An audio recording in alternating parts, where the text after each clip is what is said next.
Hey guys, welcome to my channel. I'm Jess. So I already filmed this video, but then my camera died, well my phone. So I'm going to do it again, but I'm going to be talking about my Chanel 19 today and whether I think it's worth 8,000 Australian dollars. I've been trying to shop a little less, but the other week, well this was a few weeks ago, I got this Acne Studios puffer jacket and I kind of need you guys' opinion on it because I absolutely love it, but I'm trying to be really like analytical about everything I buy lately, and oh my gosh, I really like it because it looks like a little marshmallow, and I kind of like how it's shiny. I really wanted it when it was full price, but I just told myself to wait till it goes on sale, and it went on sale and then I bought it. So I got that, and then also the other day I went to TK Maxx, which is, I feel like it's a copy of TJ Maxx. I know you guys in America have TJ Maxx. And I bought the most hilarious thing. So the first thing I got was this shirt from the men's section, which I think is like really cute. And it was like 20 bucks, but it's 100% cotton. And it reminds me very much of this expensive lady shirt I saw in like another store. And it was like this oversized like khaki shirt. And I told myself, just don't get that, Jess. Like don't spend $300 on a shirt. You can go to like the men's section and buy one. So I did.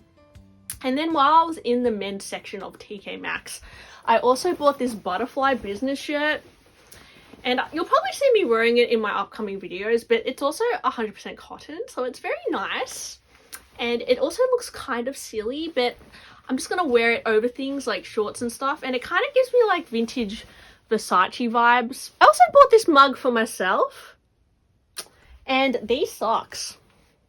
Sometimes you guys ask me what lipstick brand I'm wearing. I think it's because I always wear really weird colors, but today I'm not sure if I really like this color. I just found it in my drawer. I just have like a stash of lipstick, guys. I must collect lipstick. My eye makeup is also super smudged because I was at work all day. So anyway, this is my makeup of the day. It's Medusa's makeup. I think I got it from Dolls Kill like a really long time ago. So let's get right into the video. Oh, and also, wait. I bought this butterfly hair clip. I think it's really cute. Went to Lavisa and they had the literal, like, you know the butterfly hair clips they used to wear when you were like 8 years old? They had those there, and I was like really telling myself not to buy them because I'm like, Jess, you're literally not going to wear tiny butterfly hair clips like here. Remember when that was the hairstyle? So I was like, no. But then I saw this one and then I was like, yeah, get that one. 19, guys. So this is probably going to go up in price this month. Honestly, Chanel's probably having another price increase, and last price increase, this was not included in the increase. So my guess is this is going to go up again. And I already think personally it's really expensive. It's 8,030 Australian dollars in Australia. Now, I'll look up what it is in America and put the conversion up here or whatever. But honestly, for what it is quite expensive.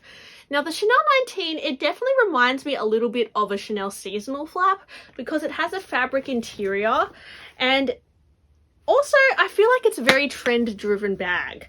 So the pillow bag trend was definitely very relevant the last few years. You know, we've got the Bottega pouch bags or the puffy pillow bags. We've got Louis Vuitton with their cousin bag, kind of that pillow vibe. The Lou puffer bag from Saint Laurent. The puffy pillow bag trend is it's still very relevant. I think it kind of works very much with like athleisure and kind of just like the sleepy mood we're in lately, I guess, being in lockdown, and we just want softer, more comforting bags. Now this Chanel 19, I really believe is going to go down a similar road to the boy bag. Now, when the boy bag was like the hottest item, which honestly, guys, all Chanel bags will forever be cool in my books, but there are some that tend to hold value more because they are a little bit less trend driven. And the time that the Chanel boy bag was the most like hyped item, I would guess, I'd say like on YouTube, and everyone was like, this was like their dream bag, was when bags like the diorama were like still cool, and like the Prada Kahir bag, those really boxy square looking bags that almost look like a book, they were really relevant back, you know, I don't know, like what, in 2012 or so, 2015 era. But now it's like the complete opposite, and now it's like puffy bag look. And I'm guessing that in like another 10 years, this will be kind of looked upon similar to the Chanel boy bag. Like it's still cool, but it's like, you know, that was like a moment when, you know, those bags were cool as well. Whereas something like the, you know, the classic flap, it's kind of like, it is a timeless bag. Like it's been around, this one's been around since the 80s, but then, you know, the 2.55 has been around since the 50s. So it has a little bit more longevity to it. Anything that is kind of more trendy with the classic flaps is the sizes. Like, you know, the jumbo used to be the big thing, and now it's all about the mini a bag, the better the bag. As I said, it has a fabric interior, and if you're not a big fan of crossbody bags, I would say don't get the Chanel 19. The good thing about some seasonal Chanel bags, like for example this Pondicherry bag, is that you can wear them on the shoulder and you can wear it longer. It has the 4 grommets, and I do really like that functionality that many seasonal bags have that functionality. They're similar to a classic flap, but they're just a single flap, and they tend to be a lot softer. Also with seasonal Chanel bags, they tend to be priced a lot lower than the permanent collection bags, and they're a lot more practical. Now the Chanel 19, it is kind of more of a practical day-to-day bag as opposed to the classic flap, but I personally think that like it's almost better to get a classic flap for, you know, because everyone wants one, and maybe a seasonal Chanel bag instead of the Chanel 19, because to me the Chanel 19, it's so highly priced because it's from the permanent collection, but you can find many seasonal flap bags that do a very similar thing to the 19, if not something better. So for example, the Pondicherry bag, this is you know, I think this is from like 2014 or something. Anyway, it's an aged calfskin bag with a little top handle, which I actually prefer how this top handle is kind of bought into the design of this bag. I like how there's like specific grommets and like little rivets for the chain. I think it looks a little bit more, I don't know, a little bit more detail here, and I like how it has the 4 grommets. Now, I'm not a huge fan of how the Chanel 19, the top handle kind of just goes from here, and then it just randomly kind of, I feel like the flow of this section of the bag is a little bit odd. Another thing I don't like about the Chanel 19 is it literally can only be worn like this or like this. So I feel like, for me, it's almost a little bit too wide as a crossbody. I find that bigger crossbodies are actually not always the most flattering on me. I actually prefer to have like a mini little high crossbody or a big shoulder bag, because sometimes when something is like big and long, it actually can kind of make you look shorter than what you are. I actually like to wear bags that are a little bit higher up and make my legs look longer.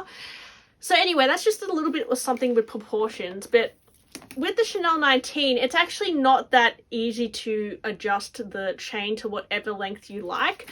Whereas with some of the other Chanel bags, you can kind of tie them on the inside and kind of customize the length the way that you like. And with the Chanel 19, because the chain is so thick, you can't really do that. And particularly with the Chanel 19 wallet on chain, that bag is so annoying, guys. Like, I feel like the design of that is really flawed, because for one thing, I find the chains on those really, really long, and you really cannot change the length of those chains. Like, you know how with the classic wallet on chain, you can bring the chain in and like tie a little ribbon and whatever.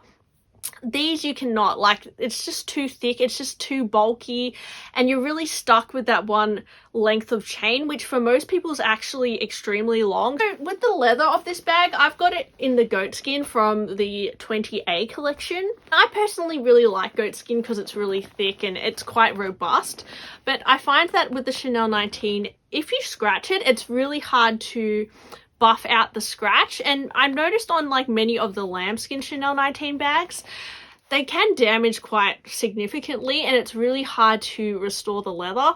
I find that Chanel lambskin leathers really vary from season to season and also from bag to bag. And in recent years, I found that some bags have really delicate lambskin, and some of the Chanel 19 lambskins I found are quite delicate, and they can get scrapes on them really easily. Me, I actually prefer the lambskin of, if you're going to get a lambskin bag, I absolutely love the Chanel single flap jumbo. This lambskin is like really robust. It has a real luxurious smoothness to it, and it doesn't like, I don't know, it kind of is easier to, when you use the leather conditioner on it, it kind of buffs out a little easier, and it really has this beautiful puffy look to it. Whereas the Chanel 19, it kind of gets this like crinkly, creased look, which it's a little bit more of an edgy look, but some people might find that, like, especially like, see how the logo, it's pulling in the middle? Some people might find that actually looks kind of crap. So I do like how with some of the, like the single flap jumbo, the quilting is just so like pleasing to look at. And this is from 2010, guys, so this bag is literally 12 years old and it still looks like this. I don't know if the Chanel 19 is going to age that well. I have seen a lot of people with the Chanel 19 who have, so yeah, this is an example, guys. Like, this bag, I bought it pre-loved and it was really mistreated badly. Like, the lady who had this overstuffed it, she chucked it around, I could tell, and I somewhat restored it by polishing it and buffing it and getting a few stitches done.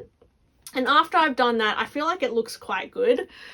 But I'm telling you, I feel like if she had the Chanel 19 and she full on stuffed it up and, you know, everything like that, the Chanel 19, it actually, the top handles like pull down, it starts sagging quite a lot and it starts getting quite ugly really fast. I've seen some people who have really mistreated their Chanel 19s and they're kind of like gone so out of shape that it's unrepairable, and just the quilting gets all like weird. So yeah, it's kind of like, I feel like the Chanel 19s, they're kind of like have been made with a few shortcuts maybe. I do wear this bag a lot. I think it is a little bit more easier to wear than the classic flap because it is a single flap, and the styling of it is kind of my style. Like, it's a little bit more edgy and I like to wear mixed metals, and I like the way that the chain looks. It's kind of like a giant chunky like jewel on me. And that's what I love about the Chanel 19. I also like how it has like a little bit more functionality in terms of the back pocket, but honestly, this back pocket is quite small. I don't really use it. For me though, I find that I actually use this more as like a little clutch bag or a top handle because, as I said, I don't think it looks the most flattering on me as a crossbody.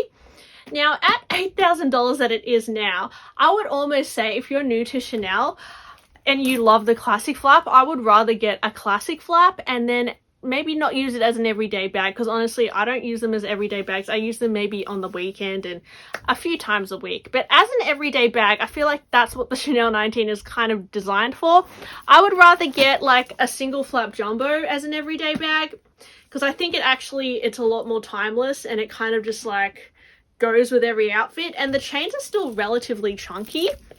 Or I would go for a seasonal flap Chanel bag, which they tend to be a lot friendlier in price point. And honestly, like the functionality of this, having the 4 grommets and being able to wear it like this is honestly a game changer for me. I love shoulder bags, and this was, you know, under the $4,000 mark for me. I got this for 3,300 Australian dollars. So both of these bags combined still equal less than one from the store Chanel 19. So guys, it's up to you. You can totally go and get the Chanel 19. Like, I have one. I love it. But if you're someone who only wants to get like 1 or 2 Chanel bags, I don't know if it's like the best bag ever. I think there are a lot of other options you could go for which actually work a little bit better and a little bit more, I guess, timeless as well, and not as expensive. I really think that the Chanel 19 is really overpriced right now. That being said, guys, if you're obsessed with it, you should totally get it. I got it, and sometimes you just want to get the bag that you want, but if you're on the fence about it, I'm just letting you know my real thoughts. So I hope you found this video helpful today. What do you guys think of the Chanel 19? I would say my favorite parts of it is definitely the chunky hardware. Although I will say that the chain doesn't feel as good as some of my vintage, like my Chanel Duma backpack. That has like really nice hardware, honestly.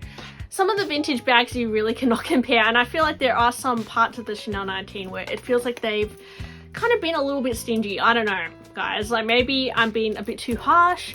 Let me know. And yeah, thanks for watching my video today. I hope you enjoyed it, and I'm probably going to be doing another unboxing today or tomorrow because I'm picking up my vintage Chanel bag, which I'm so excited to show you guys. So if you're interested in seeing that, please subscribe to my channel because yes, I love talking about handbags. And yeah, thanks again, and I'll see you next time. Bye.